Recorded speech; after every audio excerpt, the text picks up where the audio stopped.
नमस्कार. आपण पाहत आहात आरपी न्यूज मुंबईच्या आझादमध्ये विषय नंबर 2.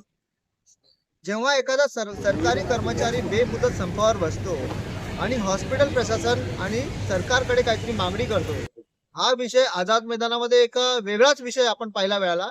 कारण बेमुदत संप करण्याची वेळ ही सरकारी कर्मचाऱ्यांवरच आली आहे. काय वेळ आली आहे पाहून घेऊया. काय बोलाल, आज काय प्रकरण आहे?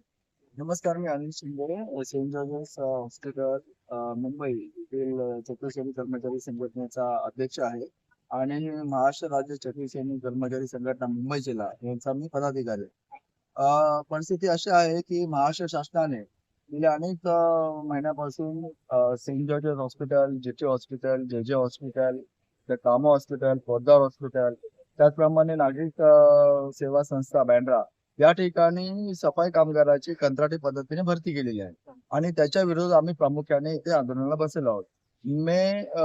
स्मार्ट सर्व्हिसेस या कंपनी मार्फत इथे कंत्राटी पद्धतीने सफाई कामगाराची भरती चालू आहे. मला हे आपल्याला आपल्या माध्यमातून शासनाचे निदर्शन आणून द्यायचं आहे की जे पण रुग्णालय आहेत या रुग्णालयामध्ये पूर्णतः 100% सफाई कामगाराची पदं भरलेली गेलेली आहे. मग असं असताना देखील कंत्राटी पद्धत सफाई कामगार म्हणून कशा जातील, हा प्रश्न आमच्या मनामध्ये उद्भवतो. पहिला प्रश्न.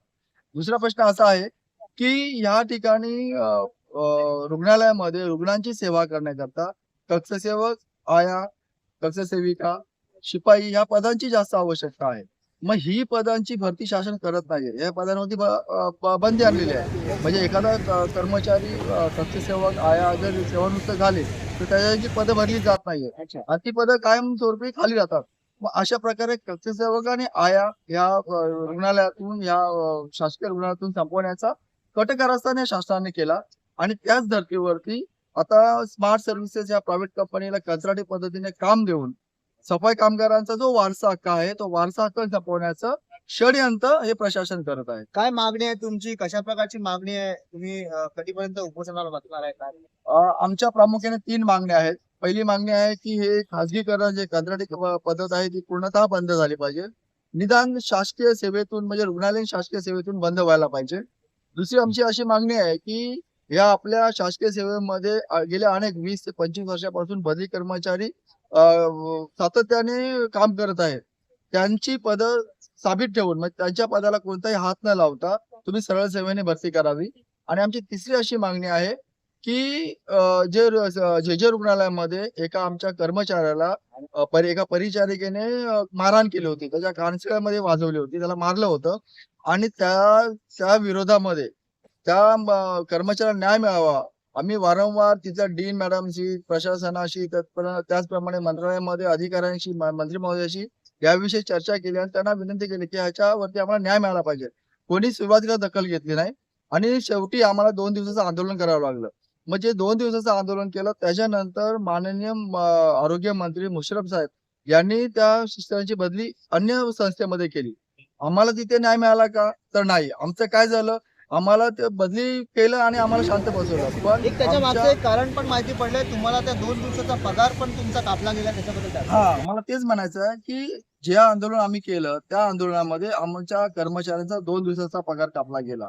जवळजवळ 22 ते 23 लाख रुपयाचा पगार होता कर्मचाऱ्यांचा, तो कापला गेलाय आणि तो पगार आम्हाला पुन्हा मिळावा.